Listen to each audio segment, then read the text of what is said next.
Musim panas tahun 2012, sebuah kejadian mengerikan mengguncang sebuah kota kecil dan bahkan membuat seluruh ibu kota terkejut.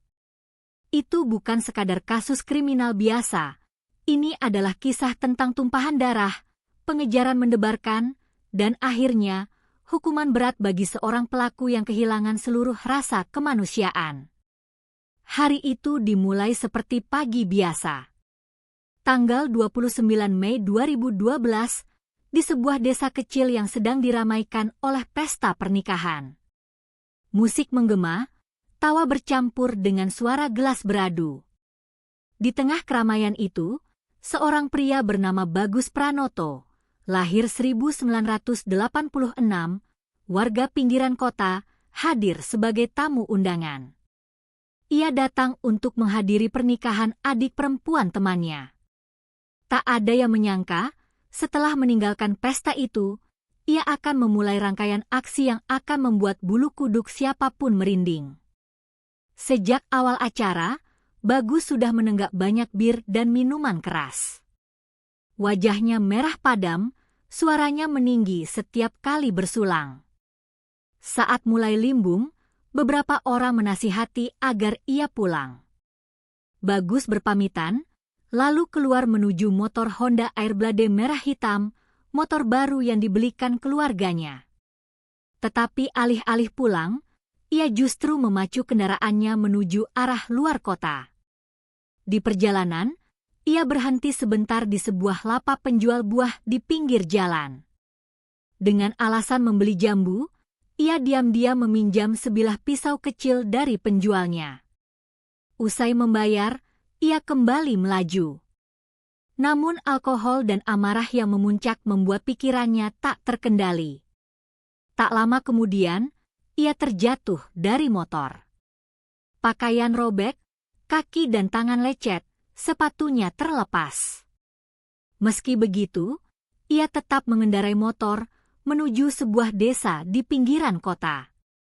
Setibanya di sana, ia berhenti di depan rumah Pak Sugeng, seorang tukang cukur berusia 64 tahun yang terkenal ramah.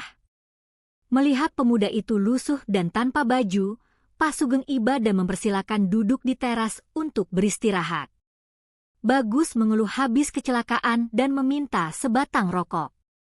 Saat Pak Sugeng masuk sebentar untuk melayani pelanggan, ia kembali keluar dan tak menemukan Bagus. Tetangga menyarankan agar memeriksa ke dalam rumah.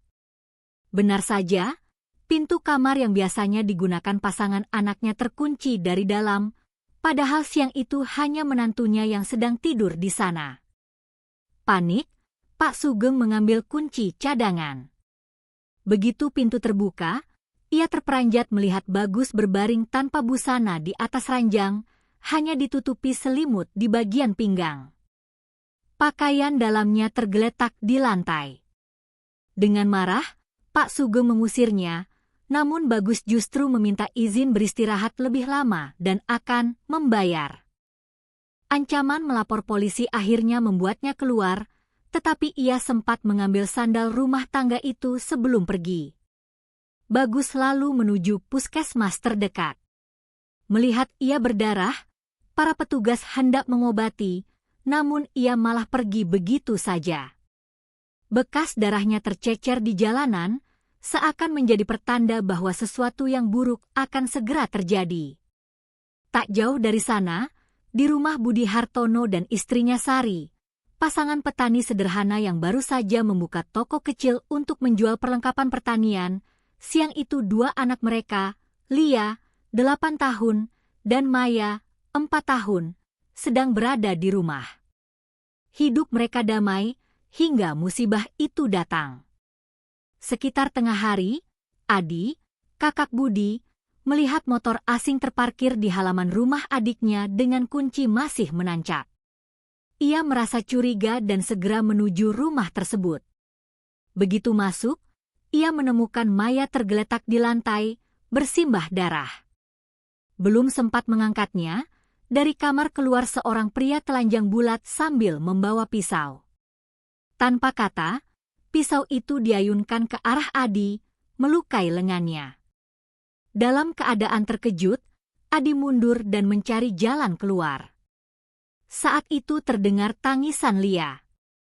Gadis kecil itu muncul dari kamar tanpa sehelai benang pun, tubuhnya penuh noda darah dan luka di kedua pahanya. Adi, dengan naluri melindungi, segera mengangkat Maya dan berlari keluar meminta tolong. Tak lama kemudian, Yuni, bibi kedua anak itu, tiba. Mereka berbagi tugas, Adi membawa Maya, Yuni membawa Lia menuju puskesmas. Sementara itu, Bagus mencoba kabur.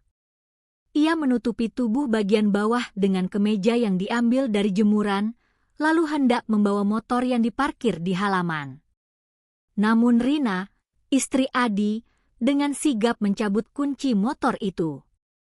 Gagal, Bagus marah, menendang motor hingga roboh lalu melarikan diri ke arah sawah. Di tengah pelarian, ia bertemu Pak Tarmizi, warga setempat berusia 51 tahun. Dengan wajah panik, Bagus berkata, "Pak, tolong, saya baru saja berbuat dengan Lia." Mendengar itu, Pak Tarmizi membeku. Ia sadar ini bukan candaan. Namun tak sanggup menghentikannya, ia hanya bisa melihat Bagus terus berlari. Beberapa saat kemudian, Bagus mencoba merebut motor pasangan suami istri yang sedang melintas. Usahanya gagal karena perlawanan sang suami, dan warga mulai mengepung. Dalam kepanikan, ia memanjat masuk ke sebuah mobil yang sedang melaju pelan. Ia mencoba menguasai mobil, namun sopirnya dengan cepat mencabut kunci, keluar, dan membiarkan Bagus terperangkap di dalam. Warga pun menutup rapat kendaraan itu seperti sangkar besi. Tak lama, polisi tiba. Bagus pun diborgol dan digiring ke kantor desa. Identitasnya terungkap, dan seluruh fakta mengerikan mulai terurai. Begitu ditangkap, identitas Bagus Pranoto langsung terungkap. Ia berusia 26 tahun, anak kedua dari keluarga berada yang memiliki usaha sendiri. Baru beberapa bulan menikah, istrinya baru saja melahirkan.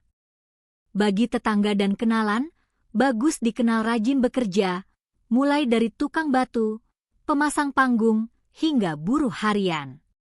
Ia tak pernah punya catatan kriminal.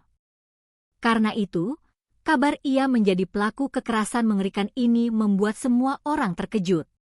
Di ruang pemeriksaan, Bagus berdalih bahwa ia mungkin telah dimasukkan obat ke dalam minumannya di pesta pernikahan.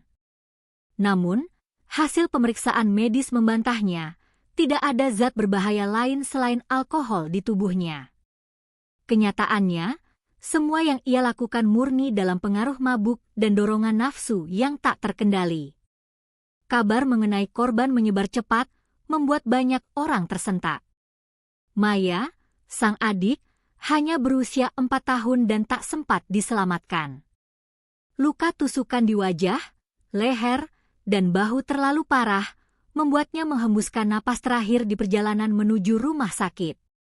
Malam itu, pemakaman dilangsungkan di bawah hujan deras. Ratusan warga datang, menangis bersama keluarga. Impian kecil Maya untuk sekolah dan bermain bersama kakaknya terhenti selamanya. Sementara itu, Lia selamat setelah menjalani perawatan intensif. Namun luka di tubuhnya dan trauma di hatinya jauh lebih sulit disembuhkan. Malam-malamnya dipenuhi mimpi buruk. Ia kerap terbangun dengan teriakan, menanyakan adiknya, dan tak pernah tahu kenyataan. Bahwa Maya telah tiada. Keluarga memilih menyembunyikan fakta itu demi melindungi mentalnya. Sari, ibu dua anak itu, sejak kejadian tak pernah tidur nyenyak. Matanya bengkak, suaranya serak karena menangis tanpa henti. Beberapa kali ia pingsan akibat kelelahan, memaksa dokter datang untuk memberinya infus. Dalam hatinya, ia tak bisa menerima bahwa putri kecilnya sudah pergi untuk selamanya. Keesokan harinya, polisi memperketat penjagaan di seluruh desa. Pintu rumah-rumah kini selalu terkunci, bahkan siang hari. Orang tua tak berani meninggalkan anak sendirian. Suasana mencekam menyelimuti kampung. Sementara itu, Bagus di sel tahanan mencoba bersikap tenang di siang hari, tetapi malamnya ia sering berteriak ketakutan. Tahanan lain menceritakan bahwa ia bermimpi melihat wajah Maya menatapnya tajam sambil berkata, "Kamu akan membayar semuanya." Kadang, ia terduduk memeluk lutut, tatapannya kosong. Keluarga Bagus pun dilanda rasa malu dan hancur. Ibunya menulis surat permintaan maaf kepada keluarga korban, menyertakan uang ganti rugi sebesar 200 juta rupiah, berharap sedikit mengurangi beban luka. Ia bahkan menulis ke pengadilan bahwa Bagus pernah mengalami cedera kepala saat kecil, yang membuatnya tidak stabil. Namun pemeriksaan medis dan kesaksian ayah, kakak, hingga guru lamanya membuktikan bahwa ia sehat secara mental. 3 bulan kemudian, pengadilan kota membuka sidang kasus ini. Sejak pagi, ratusan orang memadati halaman, ingin melihat pelaku dihukum. Polisi berjaga ketat. Ketika digiring masuk ruang sidang, Bagus tampil berbeda. Rambut cepak, kulit lebih gelap, langkah pelan, namun tatapan matanya tetap dingin. Di lehernya masih ada bekas luka dari saat ditangkap warga. Sejak awal sidang, ia mencoba bermain peran, menunduk, mengeluh pusing, meminta duduk di kursi terdakwa.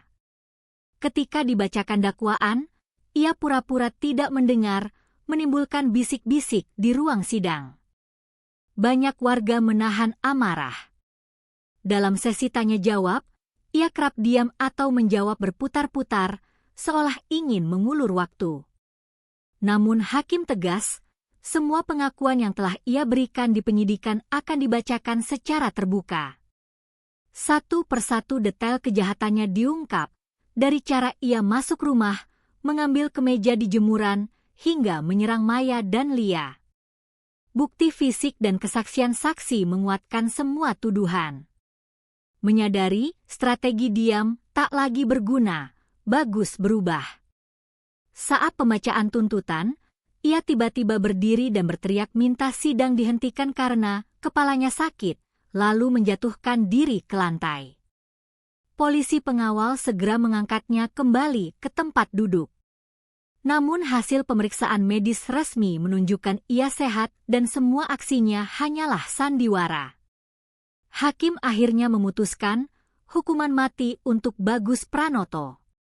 Saat vonis dibacakan, ia hanya menunduk, menangis pelan, bahunya bergetar. Di luar ruang sidang, suasana tegang bercampur lega. Pelaku yang telah menghancurkan 2 anak itu akhirnya mendapatkan hukuman terberat. 10 hari setelah vonis dijatuhkan, Bagus Pranoto mengajukan banding. Dalam suratnya, ia menyebut hukuman mati terlalu berat karena ia baru pertama kali melakukan kejahatan, tidak memiliki catatan kriminal, dan keluarganya sudah memberikan ganti rugi lebih dari 200 juta rupiah. Ia juga menulis bahwa keluarganya memiliki jasa pada negara dan dirinya sangat menyesal. Yang mengejutkan, keluarga korban, Budi Hartono dan istrinya Sari, juga mengirimkan surat kepada pengadilan memohon keringanan hukuman bagi Bagus. Mereka mengaku meski kehilangan Maya adalah luka yang tak akan sembuh, mereka melihat istri dan anak Bagus kini juga kehilangan sandaran hidup. Mereka berharap pengadilan memberi kesempatan agar ia bisa memperbaiki hidupnya. Sidang banding dibuka pada 17 Mei 2013 di Pengadilan Tinggi. Kali ini, suasana sedikit berbeda. Bagus tampak lebih tenang, tubuhnya sedikit berisi, wajahnya tak lagi seseram di sidang pertama. Ia menjawab semua pertanyaan hakim dengan suara jelas, tidak lagi bermain sandiwara sakit kepala atau pingsan. Ketika hakim menanyakan apa yang paling ia harapkan, Bagus berkata dengan nada lirih, "Anak saya masih kecil sekali. Saya ingin punya kesempatan untuk menebus kesalahan demi anak saya. Kalau saya mati, dia akan tumbuh tanpa ayah, hanya tahu bahwa ayahnya adalah penjahat. Ia juga menyebut neneknya seorang pahlawan nasional yang gugur, dan keluarganya punya jasa besar pada negara. Hakim mendengarkan, tetapi ingatan semua orang kembali pada pemandangan mengerikan. Maya tergeletak di lantai, Lia yang berlumuran darah dan ketakutan, teriakan putus asa Sari di pemakaman. Semua itu membuat kata-kata Bagus terasa hampa. Jaksa tetap pada tuntutan awal, hukuman mati, karena tindakannya adalah kejahatan luar biasa yang meninggalkan luka permanen, baik fisik maupun batin, bagi korban dan keluarga. Setelah musyawarah, hakim menolak seluruh permohonan banding. Putusan pertama tetap berlaku, hukuman mati. Suara palu sidang mengakhiri harapan terakhirnya di pengadilan. Tak berhenti di situ, Bagus mengajukan permohonan grasi kepada Presiden. Suratnya ditulis tangan, penuh kalimat memohon. Saya memohon ampun, tidak ingin mati meninggalkan anak, istri, dan ibu saya. Jika diampuni, saya bersedia melakukan pekerjaan apapun untuk menebus kesalahan. Namun, permohonan itu juga ditolak. Ia resmi masuk daftar eksekusi mati. Eksekusinya akan menjadi salah satu yang pertama di negara ini menggunakan metode suntikan mematikan, menggantikan regu tembak. Prosedur ini terdiri dari 3 tahap. Pertama, suntikan obat bius untuk menghilangkan kesadaran. Kedua, suntikan untuk melumpuhkan otot-otot tubuh. Ketiga, suntikannya menghentikan detak jantung. Semua dilakukan di bawah pengawasan dokter forensik dan jaksa. Hari itu akan tiba. Sebuah ranjang besi, selang infus, dan 3 jarum suntik akan menjadi akhir dari hidup seorang pria yang pernah disebut anak baik-baik oleh tetangganya, sebelum berubah menjadi pelaku kejahatan yang menggetarkan hati seluruh negeri. Namun, meski namanya kelak dihapus dari catatan penduduk, bayangan perbuatannya tidak akan pernah hilang. Sari akan selamanya merasakan kehampaan di pelukannya, tidak bisa.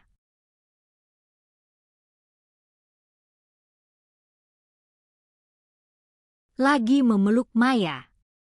Lia akan terus dibayangi mimpi buruk, mengingat darah dan teriakan hari itu. Bagi warga desa, kasus ini adalah pelajaran pahit bahwa kejahatan bisa datang kapan saja, bahkan dari orang yang terlihat biasa-biasa saja. Hari pelaksanaan eksekusi akhirnya ditetapkan. Di dalam lapas, suasana tegang menyelimuti. Bagus Pranoto sudah beberapa hari terakhir lebih banyak diam, tak lagi banyak bicara dengan sesama narapidana. Ia menghabiskan waktunya menulis surat untuk anaknya, istrinya, dan ibunya. Surat itu berisi permintaan maaf, kenangan singkat, dan pesan agar mereka tetap hidup dengan baik meski tanpa dirinya. Pagi itu, petugas masuk ke selnya. Bagus bangkit perlahan, tatapannya kosong namun bibirnya bergetar. Ia mengenakan pakaian bersih yang disiapkan petugas, kemeja polos dan celana panjang sederhana. Tangannya diborgol ringan, lalu ia digiring keluar menuju mobil tahanan. Sepanjang perjalanan ke ruang eksekusi, ia hanya menunduk, bibirnya komat-kamit membaca doa. Ruang eksekusi dingin dan sepi, hanya ada ranjang besi dengan tali pengikat di setiap sudut. Di sekeliling, petugas medis, jaksa, dan aparat keamanan berdiri dalam posisi masing-masing. Bagus diminta berbaring. Kedua tangan dan kakinya diikat, selang infus dipasang di lengan. Detik itu, wajahnya mulai pucat. Petugas medis mengumumkan prosedur. Tahap pertama, obat bius mulai mengalir, membuat kesadarannya perlahan memudar. Bibirnya terbuka, mencoba mengucapkan sesuatu, namun suaranya nyaris tak terdengar. Tahap kedua, suntikan untuk melumpuhkan otot-ototnya masuk, membuat tubuhnya tak lagi bisa bergerak. Tahap ketiga, obat yang menghentikan detak jantung disuntikan. Mesin monitor berdetak pelan, lalu garisnya menjadi lurus. Tak ada suara keras, tak ada tembakan. Hanya hening. Petugas medis mengonfirmasi kematian. Wajah Bagus terlihat tenang, seolah tertidur, namun kisah kelamnya akan terus hidup di ingatan semua orang yang mengenal kasus ini. Beberapa jam kemudian, jenazahnya diserahkan kepada keluarga untuk dimakamkan secara sederhana. Tidak banyak orang datang, hanya keluarga terdekat. Ibunya menangis tanpa suara, memeluk peti sebelum ditutup. Istrinya berdiri di sudut, memegang tangan anak kecil yang belum mengerti apa yang sedang terjadi. Di desa tempat kejadian dulu terjadi, kabar eksekusi menyebar cepat. Sebagian warga merasa lega, sebagian lainnya masih menyimpan rasa ngeri setiap kali mengingat hari itu. Sari menatap jauh dari teras rumahnya, memeluk Lia yang kini sudah beranjak remaja. Ia tahu hukuman itu tak akan mengembalikan Maya, tapi setidaknya ia merasa keadilan sudah ditegakkan. Namun, luka di hati tak pernah benar-benar sembuh. Setiap kali hujan turun deras seperti malam pemakaman Maya, Sari akan terdiam lama, mengingat tawa kecil putrinya. Lia pun masih sesekali terbangun di malam hari, teringat wajah pelaku dan suara ibunya yang menjerit. Kasus ini menjadi pengingat keras bagi masyarakat, kejahatan bisa datang dari orang yang tak terduga, dan kewaspadaan adalah satu-satunya benteng. Hukuman yang dijatuhkan adalah pesan bahwa hukum berdiri tegak di hadapan kebiadaban. Persidangan Bagus Pranoto menjadi salah satu momen paling diingat warga. Bukan hanya karena kasusnya yang mengerikan, tetapi juga karena suasana tegang yang meliputi ruang sidang dari awal hingga akhir. Sejak pagi hari sidang pertama, ratusan orang berkumpul di depan gedung pengadilan. Ada yang datang untuk melihat wajah pelaku secara langsung, ada pula yang datang membawa dukungan moral bagi keluarga korban. Spanduk kecil bertuliskan, "Keadilan untuk Lia dan Maya," terbentang di antara kerumunan. Polisi menjaga ketat pintu masuk, memeriksa setiap orang yang hendak masuk ke ruang sidang. Di dalam ruang sidang, ketika Bagus digiring masuk dengan tangan terborgol, tatapan mata puluhan orang langsung tertuju padanya. Beberapa warga yang mengenalnya dari kecil menggeleng tak percaya. Ada juga yang tak kuasa menahan emosi, menyemburkan kata-kata makian. Namun hakim segera mengingatkan agar semua orang menjaga ketertiban. Jaksa penuntut membacakan dakwaan dengan suara lantang. Ia menggambarkan secara detail apa yang terjadi di rumah Budi Hartono pada hari kejadian, dari saat Bagus masuk tanpa izin, menyerang Maya, hingga menganiaya Lia. Kata demi kata membuat suasana ruang sidang semakin mencekam. Sari, ibu korban, menunduk, menutup wajah dengan kedua tangannya. Sesekali terdengar isakan tertahan. Saksi-saksi dipanggil satu persatu. Adi, paman korban, menceritakan bagaimana ia menemukan Maya tergeletak bersimbah darah dan Lia berlari keluar kamar tanpa busana, tubuhnya penuh luka. Suaranya bergetar, namun ia tetap melanjutkan kesaksiannya. Ketika diminta menunjuk pelaku, tanpa ragu ia mengarahkan jarinya ke Bagus yang duduk di kursi terdakwa. Beberapa bukti fisik diperlihatkan di persidangan, pakaian korban, pisau yang digunakan, hingga foto-foto kondisi rumah saat kejadian. Banyak orang di ruang sidang memalingkan wajah, tak sanggup melihatnya. Ketika tiba giliran Bagus memberi keterangan, ia mencoba mengulang alasan bahwa ia tidak sadar karena pengaruh minuman. Tetapi jaksa dengan cepat membantah, menampilkan hasil tes medis yang menunjukkan hanya ada alkohol dalam tubuhnya. Tak ada obat-obatan atau zat lain yang mempengaruhi kesadarannya.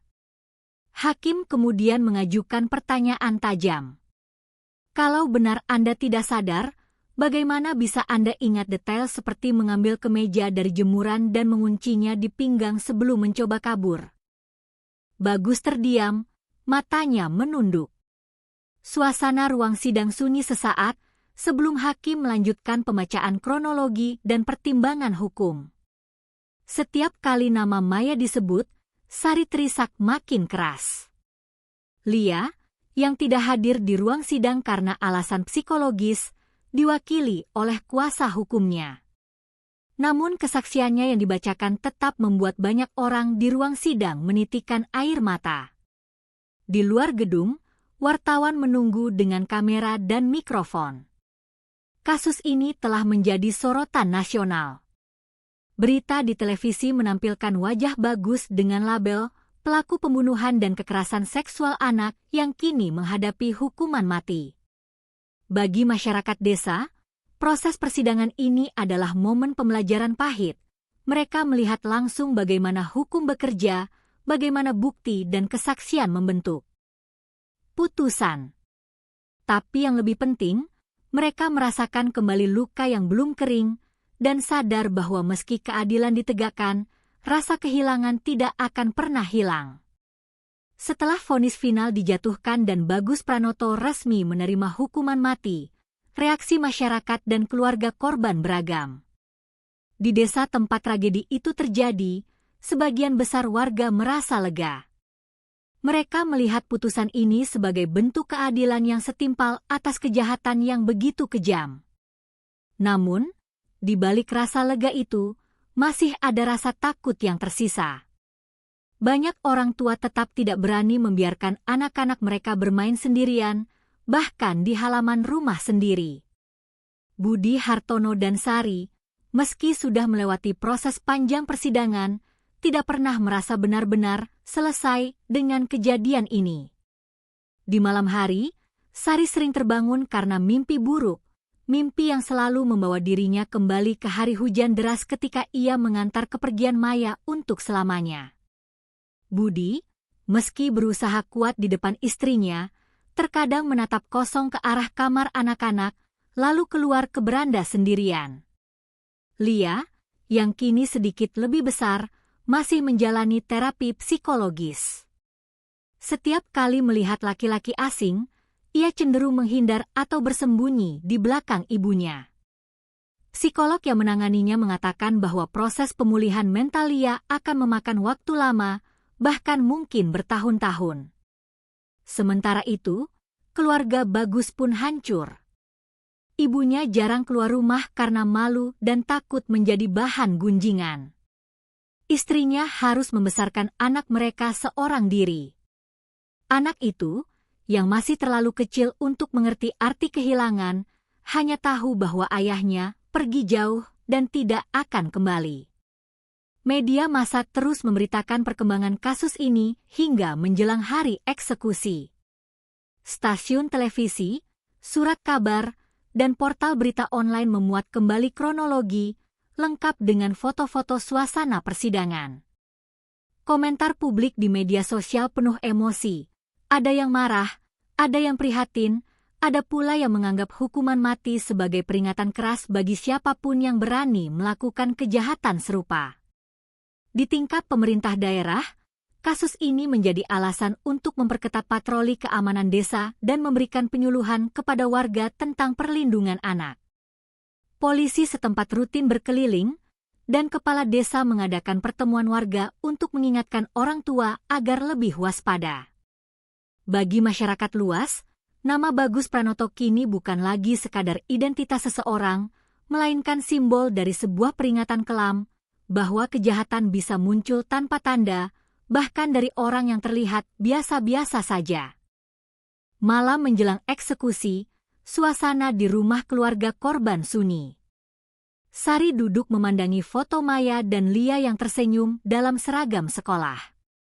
Ia tidak tahu apakah keesokan harinya ia akan merasa lega atau justru semakin hampa. Namun yang pasti, tidak ada hukuman apapun yang bisa mengembalikan putrinya ke dalam pelukan. Hari-hari terakhir Bagus Pranoto di penjara berjalan dalam suasana yang semakin berat. Sejak keputusan bandingnya ditolak dan permohonan grasinya tidak dikabulkan, ia tahu waktu yang tersisa sangat sedikit. Petugas lapas mencatat perubahan sikapnya, dari awalnya sering membantah, mencoba berdebat, hingga kini lebih banyak diam, duduk memandangi tembok sel. Pagi-pagi, ia biasanya duduk di sudut sel, memegang Al-Quran yang diberikan oleh seorang ustaz pembimbing rohani. Kadang ia membaca dengan suara pelan, kadang hanya menatap halaman tanpa membaliknya. Malam hari, suara isak tangisnya sesekali terdengar oleh tahanan di sel sebelah. Mereka menceritakan bahwa Bagus sering berbicara sendiri, menyebut nama anaknya, istrinya, dan ibunya. Petugas lapas memberikan kesempatan kepadanya untuk menulis surat terakhir. Dalam surat untuk istrinya, ia menulis bahwa ia menyesal menghancurkan hidup kita semua dan berharap anak mereka tidak tumbuh membencinya. Untuk ibunya, ia meminta maaf karena telah mengecewakan dan menodai nama keluarga. Surat untuk anaknya ditulis sederhana, berisi doa agar kelak menjadi orang baik dan tidak mengikuti jejak sang ayah. 2 hari sebelum eksekusi, keluarga diizinkan datang menjenguk. Pertemuan itu penuh keheningan. Ibunya menangis terisak, sementara istrinya hanya menunduk, memegang tangan anak kecil yang masih polos. Bagus mencoba tersenyum, meski matanya merah. Ia membungkuk untuk mencium kepala anaknya, lalu berbisik, "Maafkan ayah." Anak itu tidak menjawab, hanya memeluk lehernya sebentar sebelum dipisahkan oleh petugas. Malam terakhir, Bagus tidak tidur. Ia duduk memandang jeruji besi, mendengarkan suara langkah petugas yang berpatroli di koridor. Sesekali ia memejamkan mata, namun wajah Maya dan Lia muncul jelas di pikirannya, membuatnya kembali terjaga. Ia sadar, apapun yang ia lakukan sekarang takkan bisa menghapus luka itu. Pagi eksekusi, sebelum matahari terbit, petugas datang. Mereka memberinya waktu beberapa menit untuk berdoa. Bagus berdiri perlahan, menatap sekeliling sel untuk terakhir kalinya. Ia melangkah keluar tanpa perlawanan, diiringi suara kunci pintu yang berderit. Di luar, mobil sudah menunggu untuk membawanya ke ruang eksekusi. Udara pagi terasa dingin menusuk, namun dingin itu tak sebanding dengan rasa takut yang merayap di dadanya. Ia tahu, setiap detik yang berlalu kini adalah hitungan mundur menuju akhir hidupnya. Mobil tahanan berhenti di halaman sebuah gedung khusus yang digunakan untuk eksekusi. Bagus Pranoto turun dengan langkah berat. Borgol di pergelangan tangannya berbunyi pelan setiap kali ia bergerak. Petugas menggiringnya melewati lorong sempit menuju ruang eksekusi yang dingin dan steril. Di dalam ruangan, sebuah ranjang besi dengan sabu pengikat di setiap sudut sudah menunggu. Lampu neon putih memancarkan cahaya terang yang menusuk mata. Di sudut ruangan, 3 botol kecil berisi cairan transparan terpasang pada peralatan infus, masing-masing berisi obat bius, obat pelumpuh otot, dan obat penghenti jantung. Semua disiapkan sesuai prosedur. Seorang pejabat dari kejaksaan membacakan perintah eksekusi, memastikan semua proses dilakukan sesuai hukum. Bagus mendengarkan dengan kepala tertunduk. Saat ditanya apakah ada kata terakhir, suaranya lirih namun jelas. "Saya tahu saya salah besar. Saya minta maaf kepada keluarga, korban, dan kepada anak saya, tumbuhlah jadi orang baik. Jangan seperti ayah." Petugas kemudian memintanya berbaring di ranjang. Sabuk pengikat dipasang di pergelangan tangan, kaki, dan dada. Seorang dokter memeriksa detak jantung dan tekanan darah terakhir kali, lalu memberi isyarat untuk memulai. Tahap pertama, jarum infus disuntikan obat bius. Kelopak matanya mulai berat, napasnya melambat. Tahap kedua, obat pelumpuh otot masuk, membuat tubuhnya kaku dan tak bisa bergerak. Tahap ketiga, obat penghenti jantung mengalir perlahan. Monitor jantung menunjukkan detakan yang semakin jarang, lalu berhenti sepenuhnya. Garis lurus di layar menjadi tanda akhir hidupnya. Hening memenuhi ruangan. Dokter mengangguk kepada petugas, memastikan bahwa Bagus telah meninggal dunia. Borgol dan sabuk dilepas, lalu tubuhnya ditutup kain putih. Jenazah kemudian dibawa keluar dan diserahkan kepada keluarganya. Pemakaman dilakukan sederhana, tanpa upacara besar. Hanya ada tangisan lirih sang ibu, istri yang memeluk anak mereka erat, dan beberapa kerabat dekat. Tidak ada tetangga yang datang, sebagian karena malu, sebagian karena marah. Kabar eksekusi menyebar cepat. Di desa korban, banyak warga merasa lega meski kesedihan masih membekas. Sari duduk di teras rumah memandangi Lia yang sedang belajar di ruang tamu. Ia tahu hukuman ini tidak akan mengembalikan Maya, tetapi setidaknya ia merasa hukum telah menutup satu bab pahit dalam hidup mereka. Namun, bagi Lia, mimpi buruk tetap datang. Setiap kali mendengar suara keras atau melihat orang asing mendekat, tubuhnya tegang dan matanya penuh ketakutan. Luka itu akan butuh waktu lama untuk sembuh, mungkin selamanya akan meninggalkan bekas. Kasus ini menjadi peringatan kelam bagi semua orang. Kejahatan bisa datang tiba-tiba, dan setiap orang tua harus menjaga anak-anaknya dengan kewaspadaan penuh. Hukuman mati yang dijatuhkan bukan hanya untuk membalas, tetapi untuk memberi pesan bahwa hukum tidak akan berkompromi dengan kekejaman terhadap anak-anak. Bertahun-tahun setelah eksekusi Bagus Pranoto, bayangan tragedi itu masih membekas di desa tempat kejadian.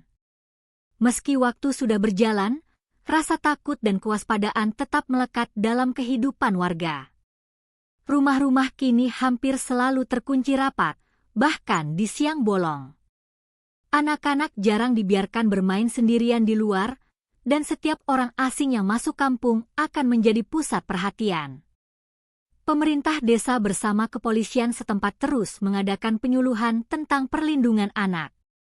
Mereka mengundang psikolog, guru, dan tokoh masyarakat untuk memberikan edukasi tentang tanda-tanda bahaya, bagaimana anak bisa meminta pertolongan, dan pentingnya orang tua untuk selalu mengawasi.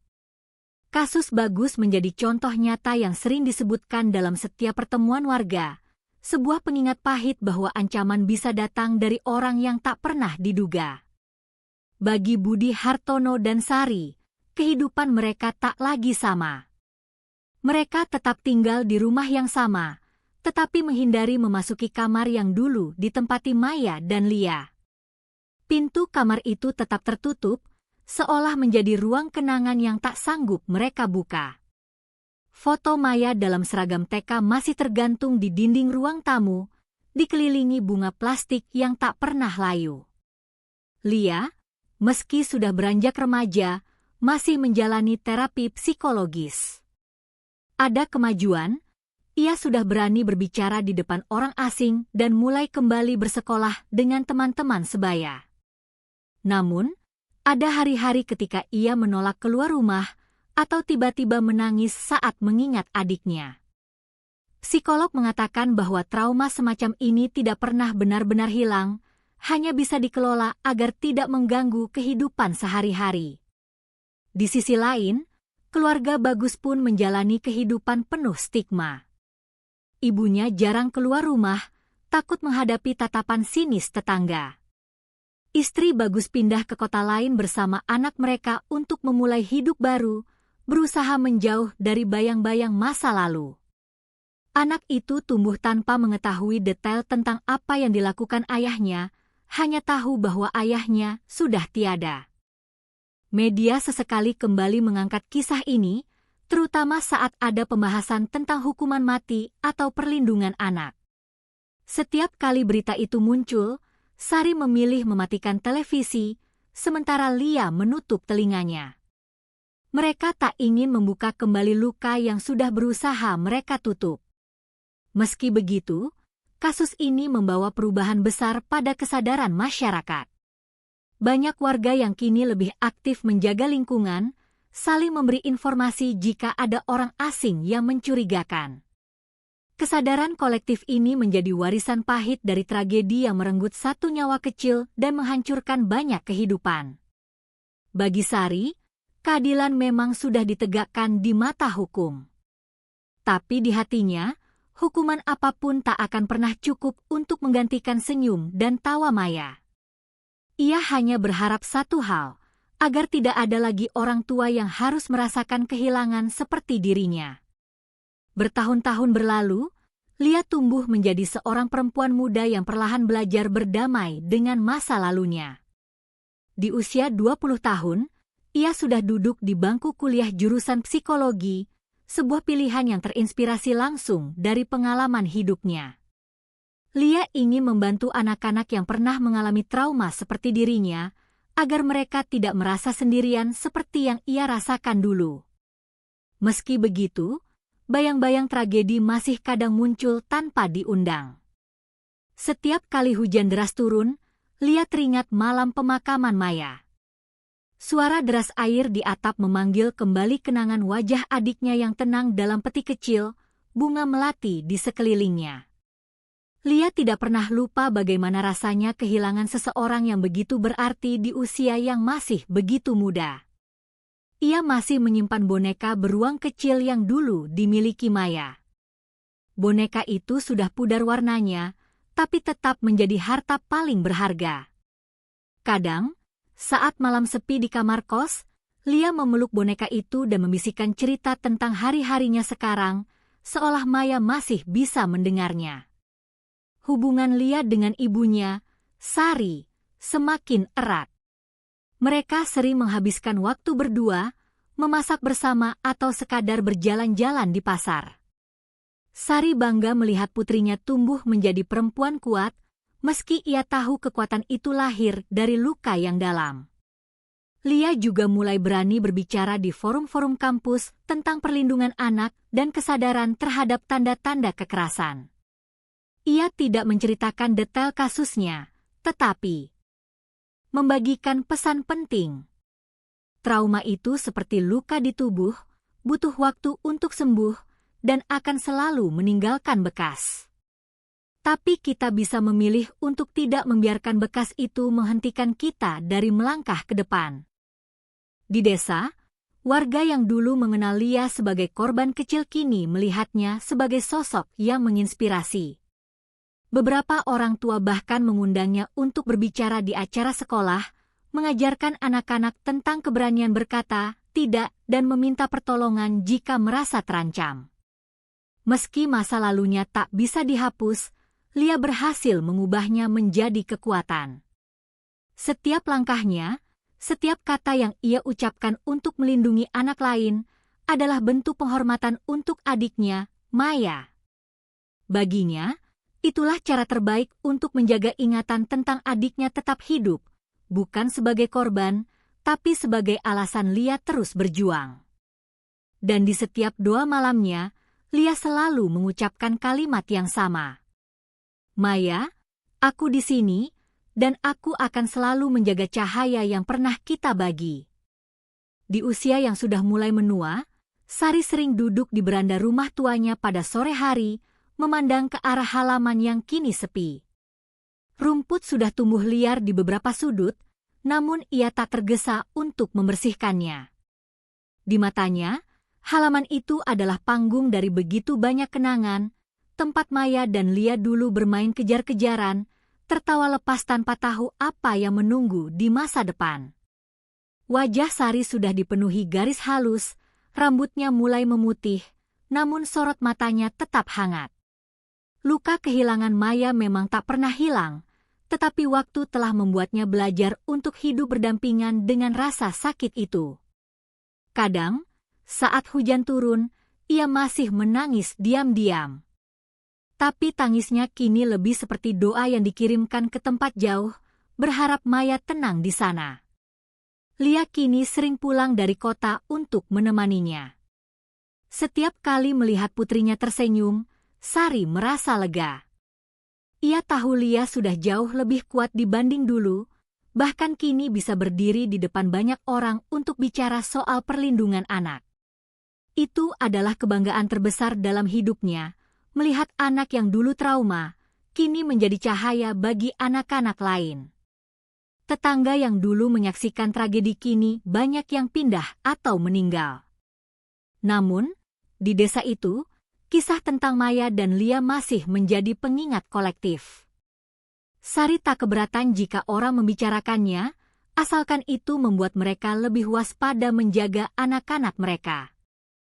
Pada malam-malam tertentu, Sari menyalakan lilin kecil di kamar yang dulu ditempati Maya. Foto Maya dalam bingkai kayu masih ada di atas meja, diapit oleh boneka beruang yang kini warnanya kusam. Ia duduk di kursi di sudut kamar, memandangi foto itu sambil berkata pelan. Anak ibu. Ibu sudah menjaga Lia seperti janji dulu. Dia baik-baik saja sekarang. Dan ibu akan terus menjaga sampai ibu tak bisa lagi. Meski masa lalu tak bisa diubah, Sari merasa ia telah menjalani hidup ini dengan kekuatan yang tak pernah ia bayangkan sebelumnya. Baginya, hidup adalah tentang melanjutkan langkah, bukan untuk melupakan, tapi untuk memastikan bahwa cinta yang tertinggal tetap hidup. Setiap kali menutup mata sebelum tidur, Sari selalu membayangkan dua anaknya bermain di halaman rumah, tertawa seperti dulu. Dan di dalam hatinya, ia tahu, di suatu tempat yang jauh, Maya juga tersenyum melihat ibunya dan kakaknya bertahan. Bagi masyarakat desa tempat tragedi itu terjadi, kisah Maya, Lia, dan keluarga Budi, Sari bukan hanya kenangan pahit, tapi sudah menjadi bagian dari sejarah kolektif. Setiap orang dewasa di sana mengingat dengan jelas hari penuh kepanikan itu, suara teriakan minta tolong, dan kerumunan warga yang mengepung pelaku. Seiring berjalannya waktu, desa berubah. Jalanan kini lebih terang di malam hari karena dipasangi lampu penerangan, patroli keamanan rutin dilakukan, dan setiap rumah memiliki kunci ganda di pintu. Orang tua mengatur jadwal agar anak-anak tidak pernah dibiarkan sendirian di rumah. Anak-anak sekolah diajari cara melapor jika ada orang asing yang mendekat, bahkan diberi nomor telepon darurat yang bisa dihubungi kapan saja. Kasus Bagus Pranoto menjadi topik yang sering dibicarakan setiap kali ada pertemuan warga atau acara penyuluhan perlindungan anak. Kepala desa menjadikannya contoh nyata bahwa kejahatan bisa datang dari orang yang tampak biasa, sehingga kewaspadaan harus menjadi kebiasaan, bukan hanya reaksi setelah kejadian. Bagi generasi muda yang saat itu masih kecil, cerita ini menjadi pelajaran hidup. Mereka tumbuh dengan pemahaman bahwa melindungi orang yang lemah adalah tanggung jawab semua orang, dan diam bukan pilihan ketika melihat tanda-tanda bahaya. Di mata masyarakat luas, kasus ini juga memengaruhi cara pandang terhadap hukuman mati. Banyak yang melihatnya sebagai bentuk keadilan, meski ada juga yang merasa hukuman seberat apapun tak akan bisa menghapus rasa kehilangan. Namun semua sepakat, tragedi ini telah mengubah cara mereka memandang keamanan anak-anak. Beberapa tahun sekali, warga masih mengunjungi rumah keluarga Budi Sari, terutama di hari ulang tahun Maya. Mereka datang membawa bunga, duduk sebentar di beranda, lalu pergi tanpa banyak bicara. Isyarat itu sederhana, namun penuh makna, bahwa Maya tidak dilupakan, dan bahwa desa ini akan selalu berdiri menjaga anak-anaknya. Kini, ketika Lia sudah dewasa dan Sari menua, kehidupan memang berjalan terus. Tapi di setiap langkah, mereka membawa pesan yang sama seperti yang pernah bergaung di ruang persidangan dulu. Keadilan bukan hanya menghukum pelaku, tapi juga memastikan tidak ada anak lain yang mengalami nasib yang sama. Dan bagi seluruh komunitas, kisah ini akan selamanya menjadi peringatan, pahit, namun perlu, bahwa cinta, kewaspadaan, dan keberanian untuk bertindak bisa menjadi benteng terakhir melawan kebiadaban.